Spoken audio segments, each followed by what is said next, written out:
যারা হলুদ ও পানি দিয়ে ট্রেন্ডিং ভিডিও করেছেন তারা সাবধান হয়ে যান। এই ব্যাপারে ইসলাম কি বলে এটি মুসলমানদের জানা অত্যন্ত জরুরি। যারা এই ভিডিও করেছেন তারা কি ভুল করছেন তা জানতে পারবেন আজকের ভিডিওতে। যেখানে কোনো কিছু বের হলেই সেটা ট্রেন্ডিং এ চলে যায় ও মানুষকে খুব দ্রুত বশ করে ফেলে, সেখানে দাজ্জালের ফিতনা আপনার জন্য খুবই সহজ হয়ে যাবে। প্রিয় দর্শক, আর কেউ যেন হলুদ ও পানি দিয়ে এই ট্রেন্ডিং ভিডিও না করে অবশ্যই সচেতনতার জন্য ভিডিওটি শেয়ার করে দিবেন এবং আপনি এই ভিডিও করেছেন কিনা সেটা অবশ্যই কমেন্ট করে জানাবেন। তো চলুন বেশি কথা না বলে জানিয়ে দেই হলুদ ও পানি দিয়ে ভিডিও বানানো সে তান্ত্রিক পদ্ধতির কথা। রাসূলুল্লাহ সাল্লাল্লাহু আলাইহি ওয়াসাল্লাম বলেছেন, তোমরা দাজ্জালের ফিতনা থেকে আল্লাহর কাছে আশ্রয় চাও। কিন্তু আমরা এমন একটি যুগে চলে এসেছি যেখানে এআই থেকে শুরু করে সবকিছুই আমাদের খুব সহজে বশ করে ফেলেছে। কোনো একটি ইহুদি পদ্ধতি বের হলেই সেটা আমাদের মুগ্ধ করে ফেলে। এটি দাজ্জালের জন্য খুব বেশি কষ্টকর নয়। দাজ্জাল আমাদের এমন এমন ফিতনার সম্মুখীন করবে যা দেখে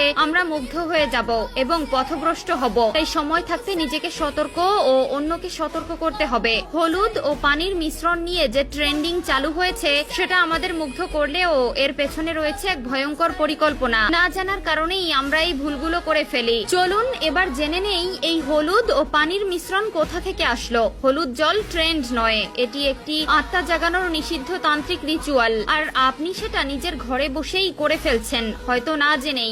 আপনি ভেবেছিলেন কাঁচের গ্লাসে হলুদ জল দিলে সুন্দর একটা অ্যাস্থেটিক ভিডিও হবে, ফিল্টার দাও, স্লো মোশন করো, মজা হবে। তাহলে শুনুন, আপনি যা করছেন তা হচ্ছে এক পুরাতন তন্ত্রের সংকেত, যা প্রেত লোকের আত্মাদের কাছে দরজা খোলার আহ্বান হিসেবে বিবেচিত হয়। প্রাচীন এক রিচুয়ালে বলা হয়েছে হলুদ প্লাস জল প্লাস কাঁচ তমসা দারোহন, অর্থাৎ অন্ধকার থেকে আত্মার আগমন। এই রিচুয়ালের তিনটি স্তম্ভ: এক,